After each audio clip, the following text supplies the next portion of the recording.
الحمد لله الذي رفع السماء بقدرته ودحى الأرض بمشيئته وخلق الخلائق بإرادته واستوى على العرش كما يليق بجلاله. الحمد لله الذي لا نحصي ثناء عليك وأنت كما أثنيت على نفسك. ونشهد أن لا إله إلا الله وحده لا شريك له ونشهد أن محمدا عبده ورسوله.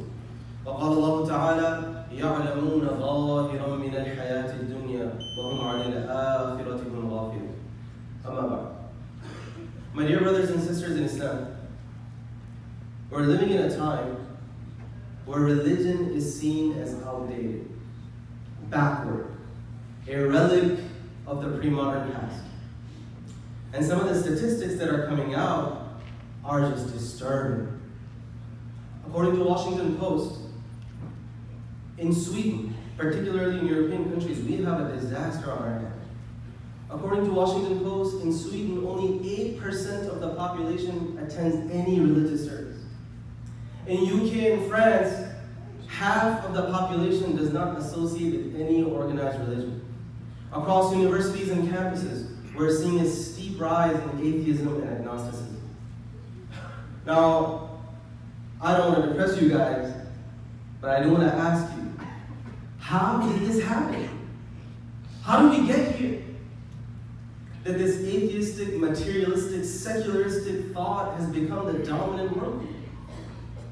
I've been intensely searching for the answer of this question. And after a lot of study and research, what's become clear to me is that our answer lies in the European past. My dear brothers and sisters, something went terribly wrong in European history that you and I need to urgently make sense of. Otherwise, we're at the risk of making the same mistake they did. Something went really wrong. And if we can figure that out, then hopefully we can avoid making the mistakes they did. So in my khutbah today, we're going to do just that. I want to take you through a journey, on a journey through European past to show you exactly what happened. And in the last part of my khutbah, I'd like to show you the effects that has had on the Muslim mind today. How we're feeling the effects of this materialistic worldview in our own Muslim communities. So my dear brothers and sisters, I need you all wide awake today because it's going to be one heck of a ride. And without further ado, let us begin. I'm going to make this very simple and organized. Let me give you a timeline up front. If you can just kind of memorize this timeline, just 4 eras, it'll make my entire khutbah very organized and easy to follow. European past has gone through 4 eras. Number 1 is what we call the classical era. Second is what we call the Christian era. The third is what we call the Enlightenment. And finally, what we call, till our time today, modernity. These are the 4 eras to keep in mind. Classical era is easy to remember. That's the time of Aristotle and Plato. That ended around the 4th century when the ancient Roman Empire collapsed. From that time on, Christian era started from around the 4th century all the way to the 14th century. 1,000 years almost. And then, these 10 centuries of the Christian era, by the way, some European scholars, they call it the Middle Ages. Some have called it the Dark Ages. We didn't call it, they called it. I'm just sharing with you. And then, around the 14th century onward, Enlightenment started. And then, around the 19th century to our time, modernity came about. Let us start with the classical era, because as we're about to see, seeds of this godless worldview were sowed then. One of the earliest philosophers to champion this worldview was a man by the name of Epicurus. You want to remember this name. Epicurus, in ancient Greece, founded this school of thought, where in a nutshell he taught that the only thing that really exists is what you can physically observe with your 5 senses. Anything beyond either doesn't exist or doesn't matter. So God, who really cares if he exists or not? Because I cannot physically observe him, so it doesn't really matter. It's of no concern to us. What is of concern to us is matter. Because we can study matter. We can put it under the microscope. And by controlling matter, we control nature. By controlling matter, we bend nature to our will and maximize our material pursuits. Oh, and by the way, he also said, when we die and our material bodies decompose, well, guess what? That's the end of our existence. No heaven, no hell, no hereafter, no real consequences of how you live your life in this world. Allah subhanahu wa ta'ala 14 centuries ago captures this worldview. And I feel compelled to share with you the Quranic perspective because Allah says in the Quran, مَا فَرَّطْنَا فِي الْكِتَابِ مِنْ شَيْءٍ. We have not left anything unanswered in this book. Allah summarizes this worldview in Surah Al-Rum. I want you to remember this ayah because we're going to come back to it. Allah says, يَعْلَمُونَ ظَاهِرًا مِنَ الْحَيَاةِ الدُّنْيَا. Oh, they only know the surface level, material aspects of this world. وَالْآخِرَةُ وَهُمْ عَنِ الْآخِرَةِ هُمْ غَافِلُونَ. Anything beyond that, the hereafter, they're completely heedless. In Surah Al-Mu'minun, Allah quotes those who mock their prophets. When they say, أَيَعِدُكُمْ أَنَّكُمْ إِذَا مِتْتُمْ وَكُنْتُمْ تُرَابًا وَعِظَامًا أَنَّكُمْ مُخْرَجُونَ. Those who would oppose their prophets, they would tell their prophets, hold on a second. You're telling us that we're going to die. Our bodies will decompose. Our bones will decay. And somehow we're going to be brought back. Oh, enough with your fairy tales and mumbo jumbo. إِنْ هِيَ إِلَّا حَيَاتُنَا الدُّنْيَا نَمُوتُ وَنَحْيَا وَمَا نَحْنُ بِمَبْعُوثِينَ. All that matters is the life of this world. We will live, we will die, and that's the end of that story. Sounds familiar, right? Epicurus? Allah responds to this wicked worldview 14 centuries ago. Quran recognizes that these people are obsessed with nature. All they care about is what they can observe themselves. So you kind of have to beat them in their own game. So Allah responds in Surah Al-Rum. Allahu yabda'u al-khalqa thumma yuridu thumma ilayhi turja'un. That since you're so obsessed with nature, so focused on what you can physically observe, do you not observe the cycling and the recycling that occurs in nature? وَالْقَمَرَ قَدَّرْنَاهُ مَنَازِلَ. Do you not see how the moon is born at the beginning of the month? Then it reaches fullness, and then it begins to decline. And by the time the month comes to an end, it's all but gone. And when the new month comes, it recycles once more. أَفَرَأَيْتُمُ الْمَاءَ الَّذِي تَشْرَبُونَ. Do you not look at the water cycle? How the water comes down from the clouds. And then the dry, arid, dead earth, when the water touches it, that greenery is restored.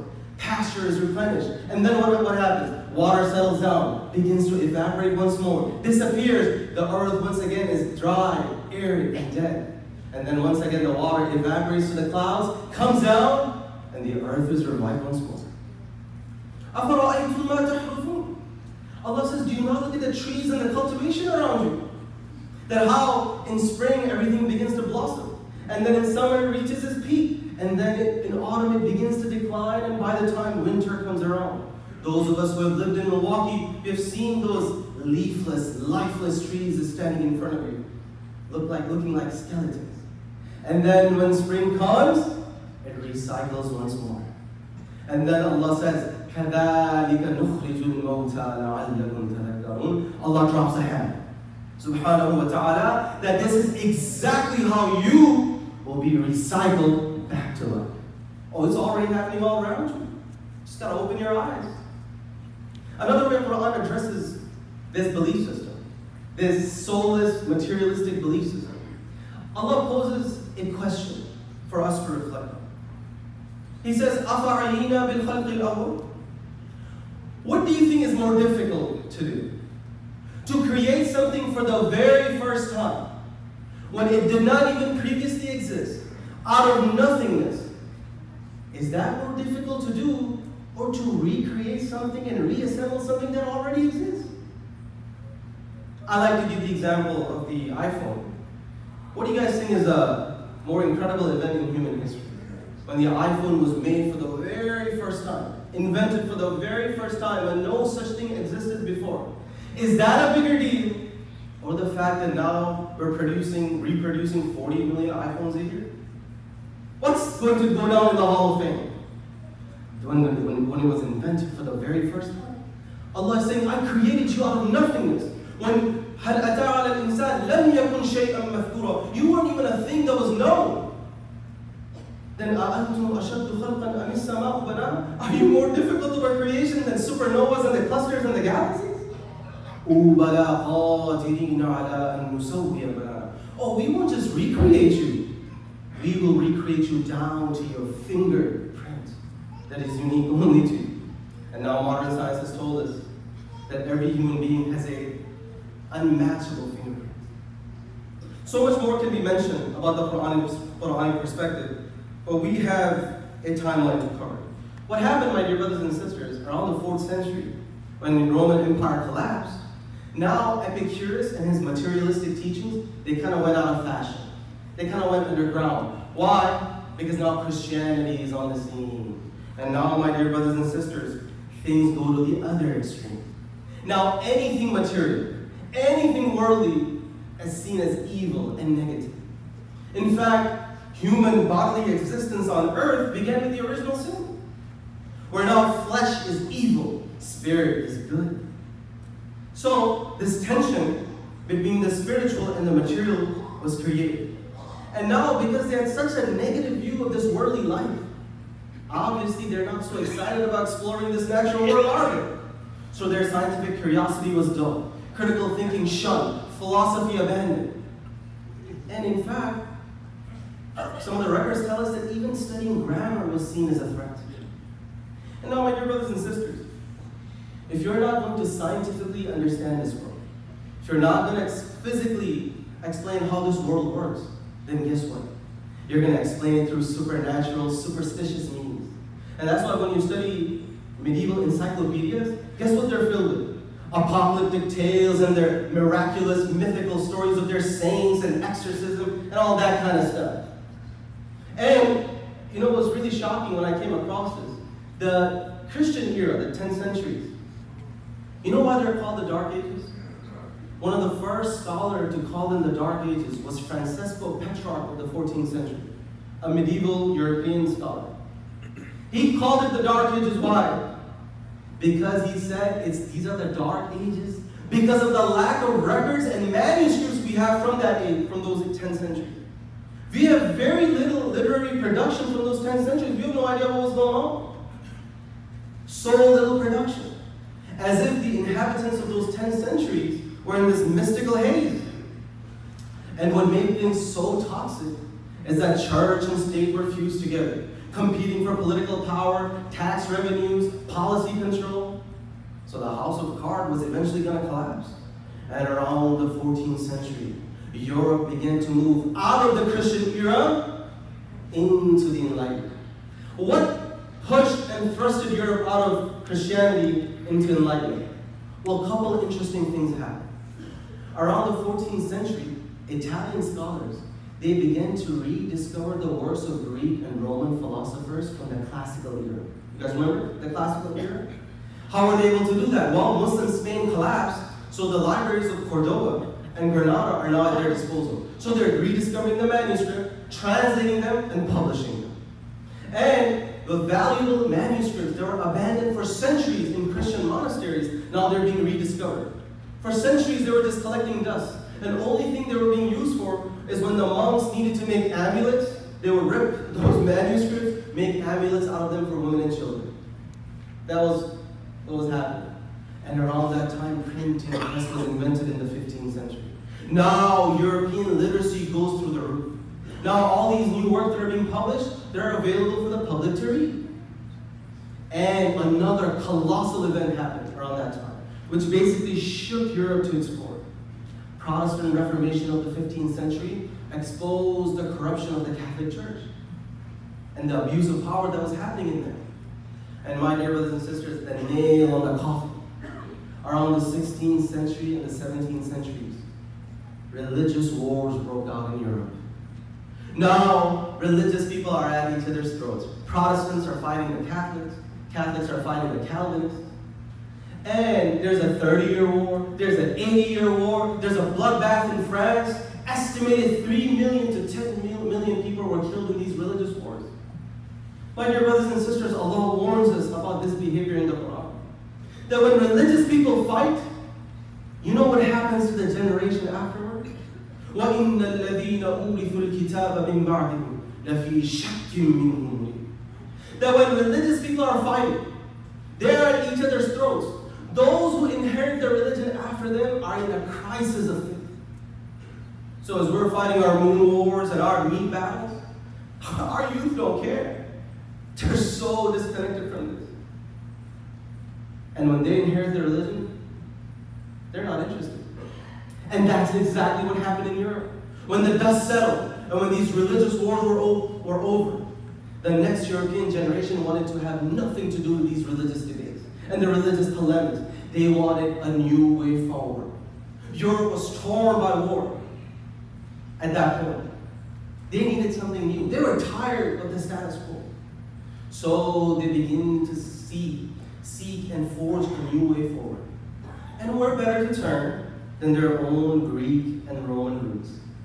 You guys remember Epicurus? Well, his writings began to make a comeback. Now all of a sudden those manuscripts are being discovered of his works, are being published, and European intellectual community, they're absorbing them, intensely studying them. And around that time, other scholars like Lucretius and Seneca and Cicero, their works are being openly made available, and European intellectual communities being deeply influenced. And now they're studying nature in a whole new way, in this materialistic way. And around that time, Sir Isaac Newton and Descartes, they published their scientific findings. And now the European intellectual community, they feel now we're on the right path. Now we're getting out of the dark ages. And subhanAllah, as this is happening, the tension between science and religion is surging. And my dear brothers and sisters, it reaches a boiling point. In the 17th century, when Galileo is put on trial publicly, Galileo published his scientific findings that sun is at the center and the earth revolves around it. Biblical understanding was, earth is at the center, sun revolves around it. They publicly forced him to renounce his views. My dear brothers and sisters, the rift that created between science and religion, between faith and reason, between secular and the sacred, the rift that created, till today it has not healed in the Western mind. Till today we're suffering from that.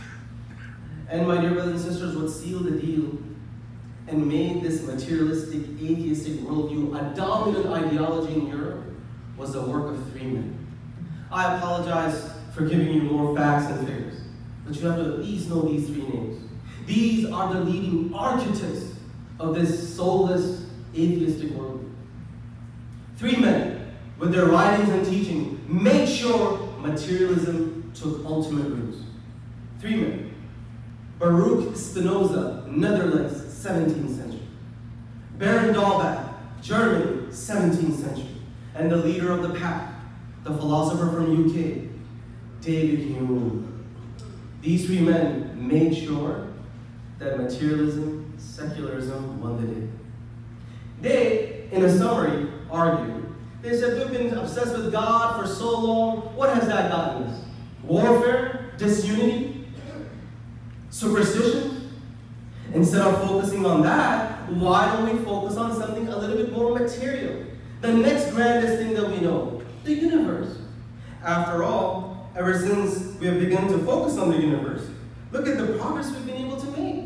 Look at the breakthroughs in astronomy. We have put a man on the moon. Through our breakthroughs in physics, we have put airplanes in the sky. Look at the progress we're making. So the shift happened where the focus now went from God to the universe. Second shift, they said we've been squabbling about the hereafter and the next life for too long. What has that gotten us? We're still torn by warfare and famine. Instead of focusing on the next life and the paradise there, why don't we make this world a paradise? Why don't we focus on this life? After all, ever since we've begun to do that, look at the progress we've made in urban development. Look at the advanced European economies. Look at our advanced modern political institutions.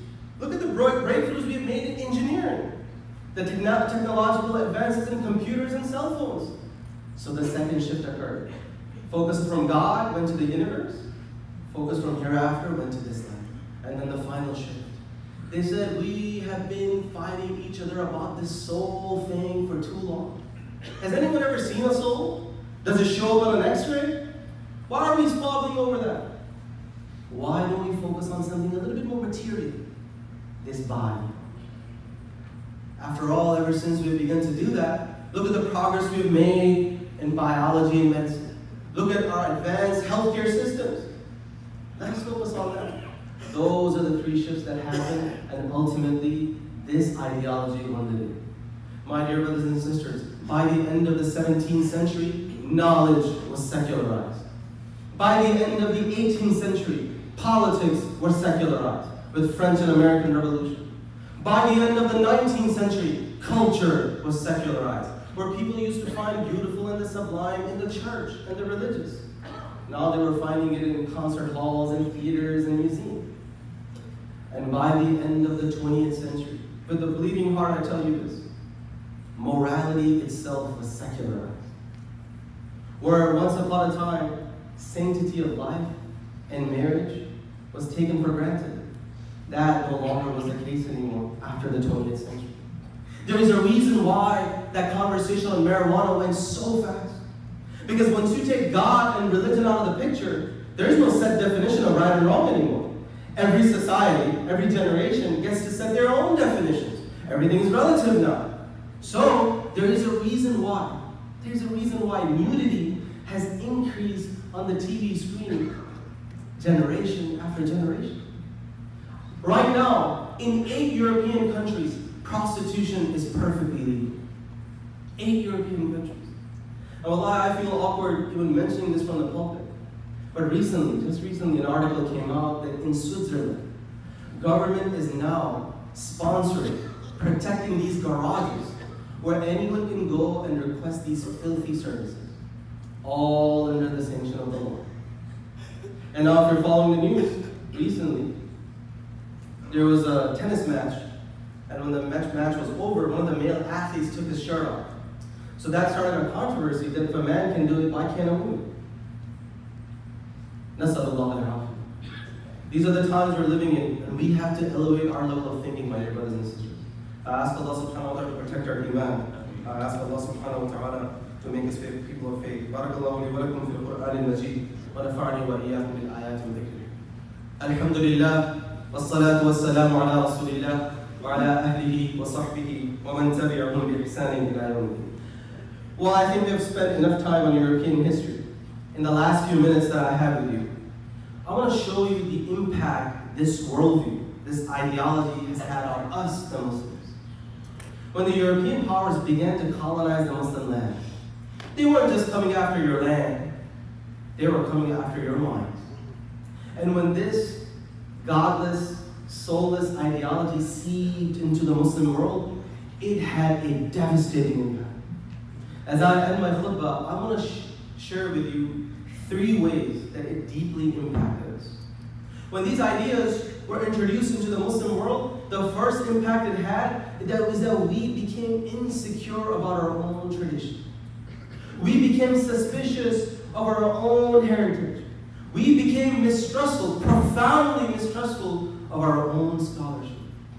Now, Muslim community who's studying Quran and Sunnah, any references to the miracles, to jinns, to angels, to the end of times, to the supernatural, anything of that sort, we begin to kind of shy away from that. Why? Because it doesn't fit the materialistic worldview, where the only thing that matters is what you can physically see and explain. Anything beyond that doesn't matter or doesn't exist.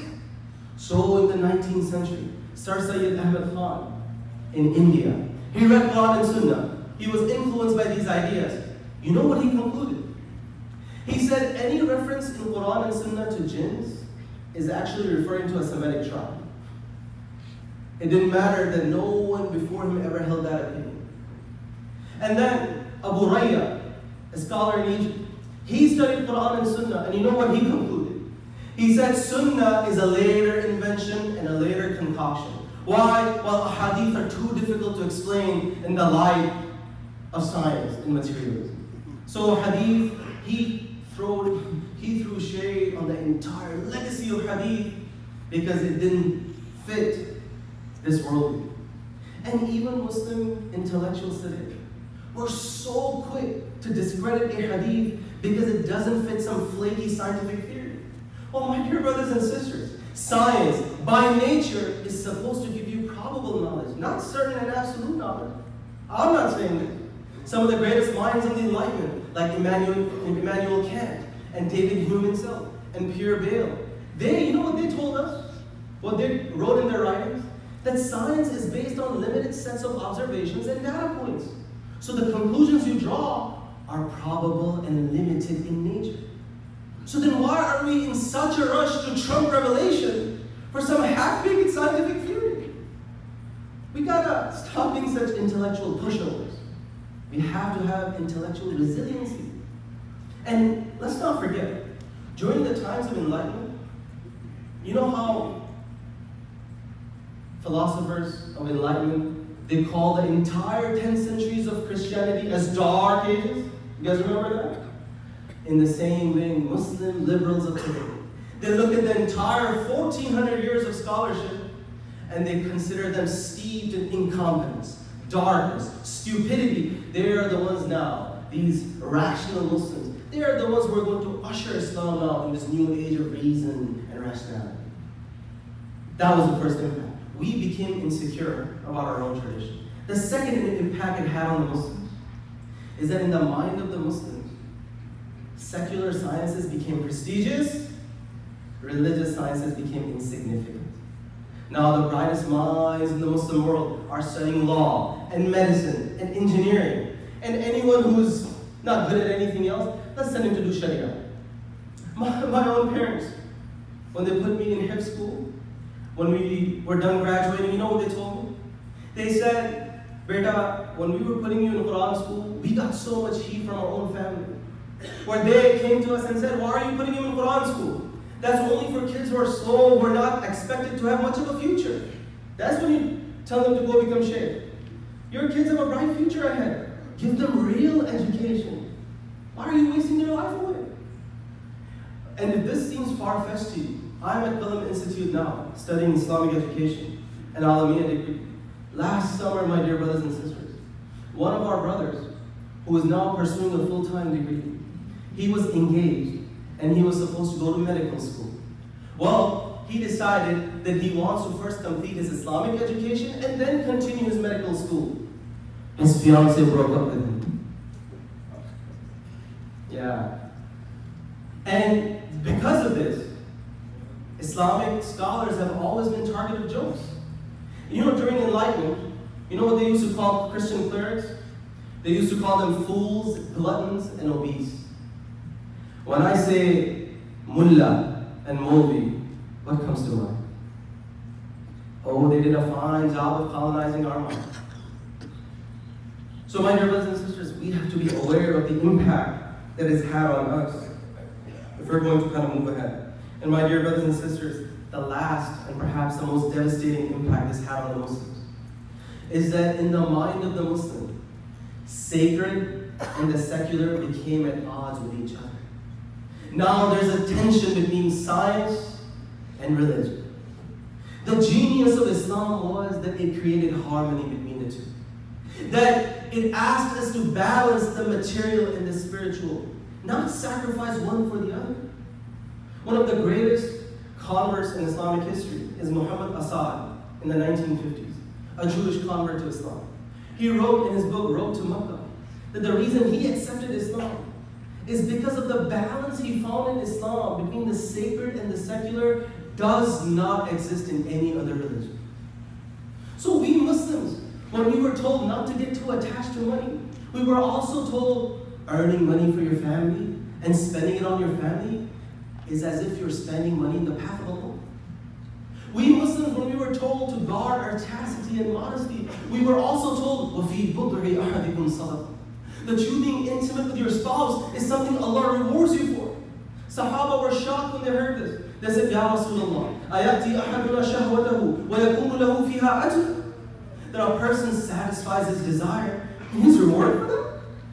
The Prophet ﷺ says, well, if you were to channel your desires in the haram, would you not be punished and be sinful?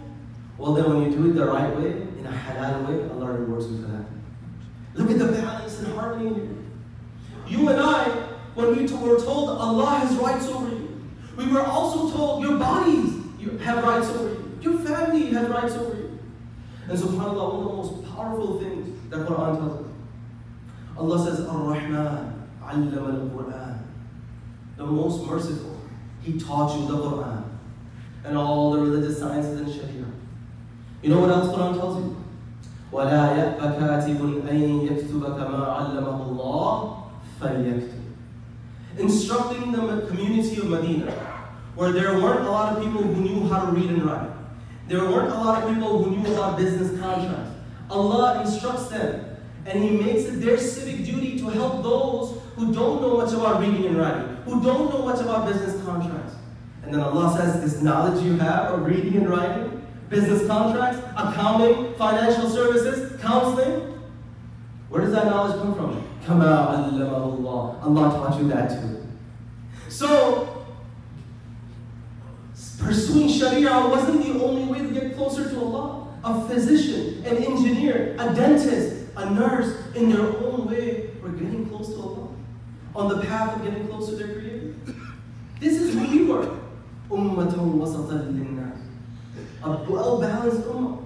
Away from the darkness of materialism and confusion of mysticism. We were supposed to be kuntum khayra ummatin ukhrijat linnas. We made you that well-balanced ummah.